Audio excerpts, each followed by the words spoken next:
Hey, Zane. Yes, Jeff. You know what today is? I do. It's Friday. Which means it's second pour. That's right. And today we're going to review Green Label Johnnie Walker. Johnnie Walker. And we're going to do that when? Right after this.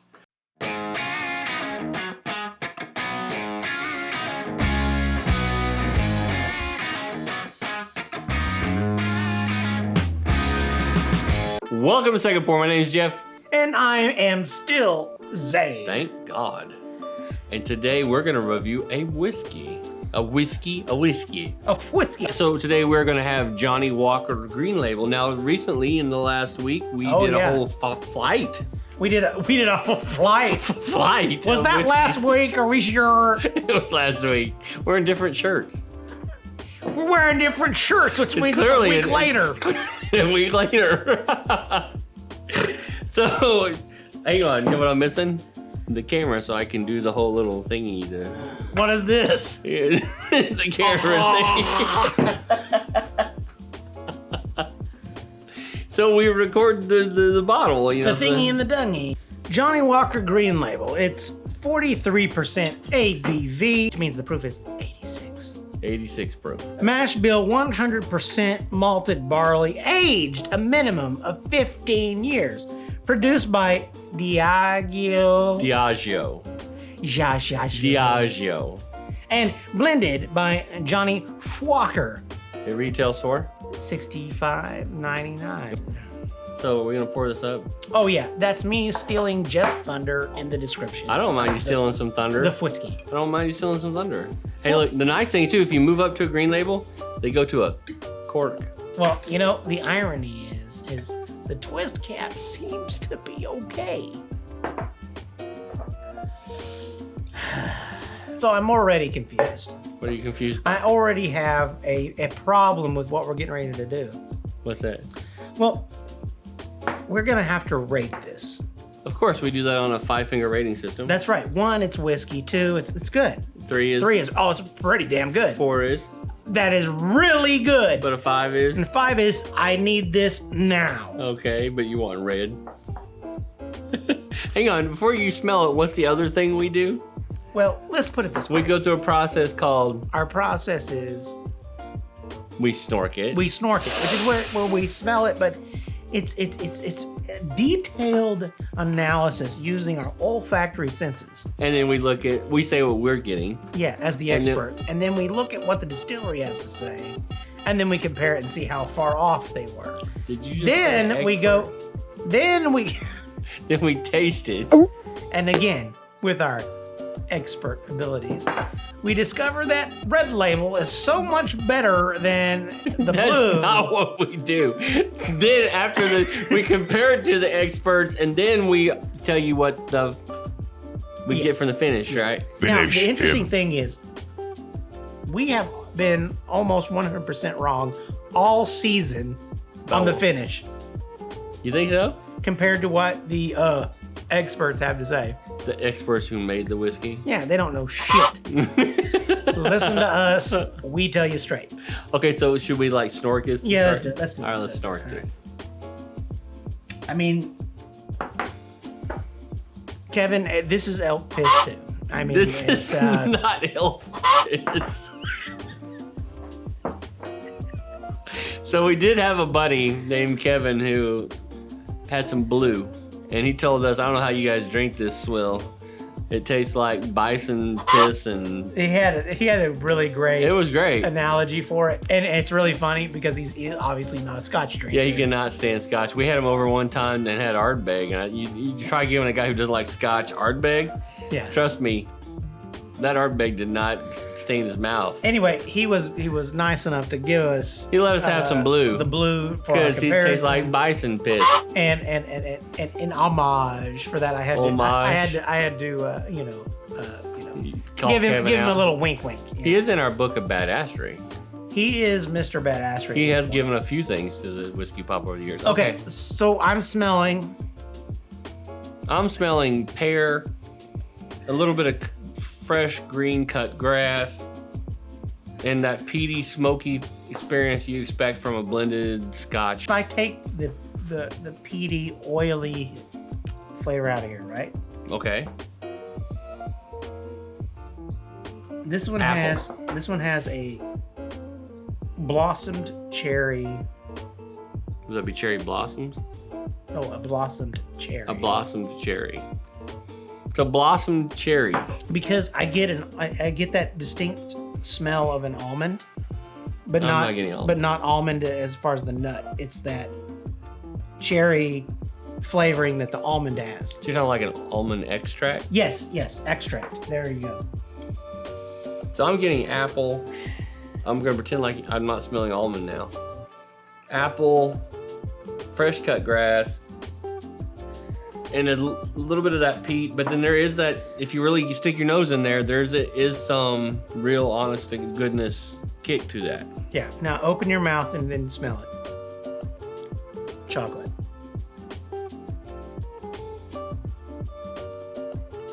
No? I'm not getting chocolate. Okay. All right, so We're completely backward on what we think. maybe not. You were still in love with red from last week. Stop it. So should we see what they say? We should Yeah, be- let's see what they say. They say we should be getting earthy, garden fruits, and floral. And that does sound like cherry blossoms. Yeah. And earthy. And earthy's a peaty. That's what we were like, oh, let's take the earthy out of it. And then what else did we smell?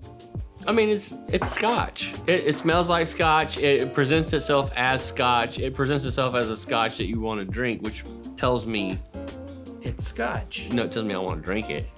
Oh, well, are you trying to rush it? Are No, you trying we've to already drink said this what before me? We've already said what they did. We've already said our thing.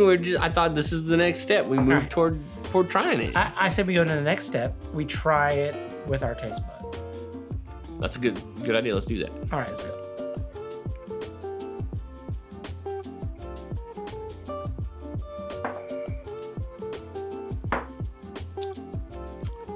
A lot of wood. I mean, we're talking like I just licked the inside of a barrel. 100% what he just said. It's like I just licked the inside of a barrel. Peatiness is not that strong. Very mild on the peat side. So like peat you're smelling doesn't match that. I think that barrel like covers that. Now, the question is, are we talking charred barrels? No, I'm talking like clean cedar, like if you lick the table. Don't lick the table. But lick the table, you get oak. And so, I mean, you licked like a cedar chest, that's what you get. You're not getting a whole lot of burnt anything. There's no char in this. It's not like bourbon. I will say, there is something I want to compare this to. And it's not.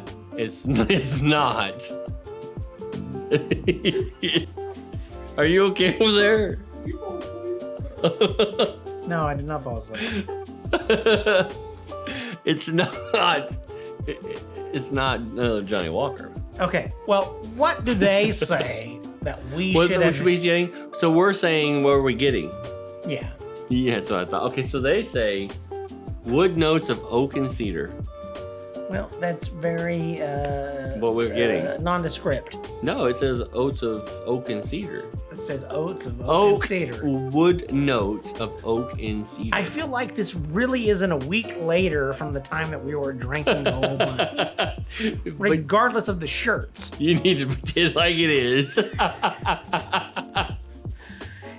No, Are you feeling slightly drunk? No, If you are, I'm not. cleanse your palate with our sweet sponsor. So I am getting those oak and cedar notes. Oh yeah, I would straight up say the oak is heavy. Oh, I would completely agree. I think the woodsy on the green is extremely heavy. So it's almost like a peaty bourbon. Yeah, and the thing that, you know, when you're talking about it, this is not going to be everybody's cup of tea. It really depends. You know, we were having a conversation earlier Yes. that if you grew up liking scotch and then moved into bourbon, you like both. But if you entered into bourbon and then you're trying to like scotch, it's a harder hurdle. But I think if you always liked scotch, you probably have had the green. My introduction to whiskey was scotch first. Well, okay. So, and my introduction to whiskey was Jack Daniel's Crown Royal. Well, shit. Well, it's not Canadian whiskey. That's for damn sure. Well, Crown Royal was. It's not blueberry. I used to drink a ton of flavored, Crown Royal. Blackberry. Oh yeah, I'm sorry, blackberry. Yeah, you know what flavored this? whiskey. You know what this whiskey tastes like? Blackberry Crown. That's like a 5-finger whiskey, right? Finger, damn it! All right. Okay, so what are you getting on the finish on this? So the finish lingers because of the oily nature of it, but for a Scotch, it's quicker than some. So like, think about like if you compare this to like Ardbeg, a very heavy Islay. This is fast. Yeah, this is like.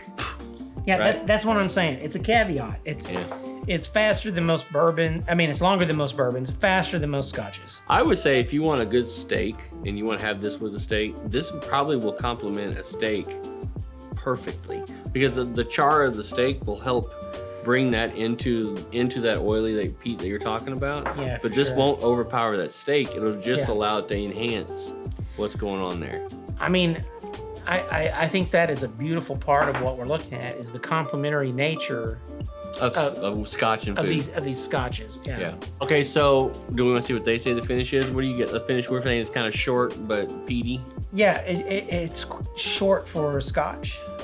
They say smoky peated finish. Pretty basic. Wah wah. Wah wah. Yeah. For $70, I don't want to hear wah wah. No, I don't. So when you rate it, On you a- have to include the price point. Yes, it's $65.99. So after taxes in the States, you're probably looking around $69. Yeah. $68. Okay, so let's rate this. We rate this on a 5-finger scale. 5 being like the 5-finger pour is like it's awesome, down to the 1-finger pour, which you poured me some whiskey. Thank you. Yeah. Where's this hitting for you on a 5-finger scale? 5 fingers. Is it a 5-finger Scotch? It's absolutely not.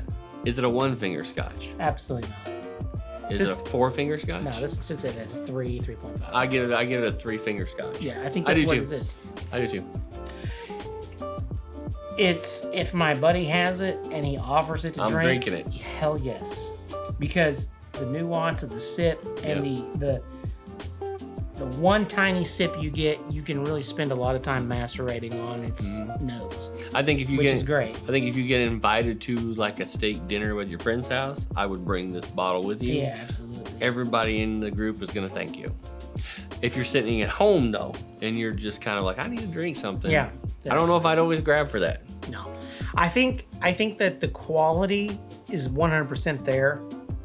Completely. Like this is legit, really good whiskey. Yeah, it's completely.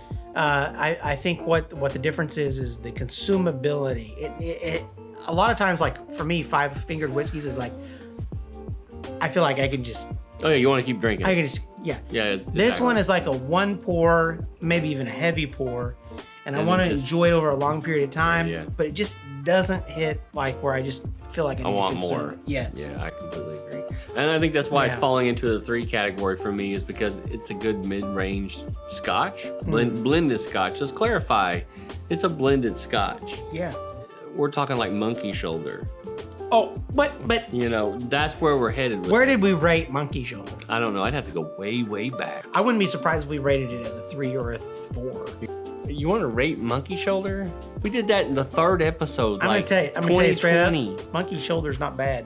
I'm not saying Monkey Shoulder's bad. I'm just saying this runs along the same. Monkey Shoulder is how much? $30? Not anymore. Oh, well, it has been a while since I bought a bottle of Monkey Shoulder. You know what? Do you know what we have? Well, you're gonna tell me. We have Monkey Shoulder here. Yeah, we got Monkey. Are we gonna like extend this rating because You want to do like a rating extension? it's about time? Oh, okay. All right, let's do the nose. Ready? Okay. I'm telling you, it's Monkey Shoulder. No, it's not Monkey Shoulder. Monkey Shoulder. This is off camera. The Johnnie Walker. Yeah. Oh shit. It's Monkey Shoulder. I told you. I'm gonna try some Monkey Shoulder and see if I can tell the difference. This is brighter.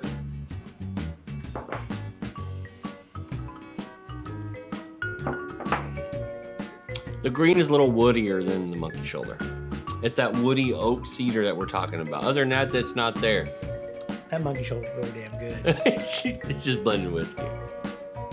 But I mean, I think if you don't want to blow the money on a $65.99 bottle of Scotch and you want something that's pretty, I think the $35 price I think of the monkey shoulder shoulder might be the way to probably go. get you there. It's very damn. much similar. I mean, shit. Do you remember the last time we reviewed monkey shoulder? No, I don't really. It was episode 3 of Whiskey Pop. Before we ever started second pour, we were like a small little channel that nobody even knew existed yet. Oh, much like today. Exactly. What about you? Have you done a monkey shoulder Johnnie Walker Green comparison? And if Where you else? haven't, you should try it. Who else is doing that online? Yeah, I'm just saying. Just Whiskey Pop. In the meantime, you guys have been geeky, and we'll see you next week. Cheers. Cheers.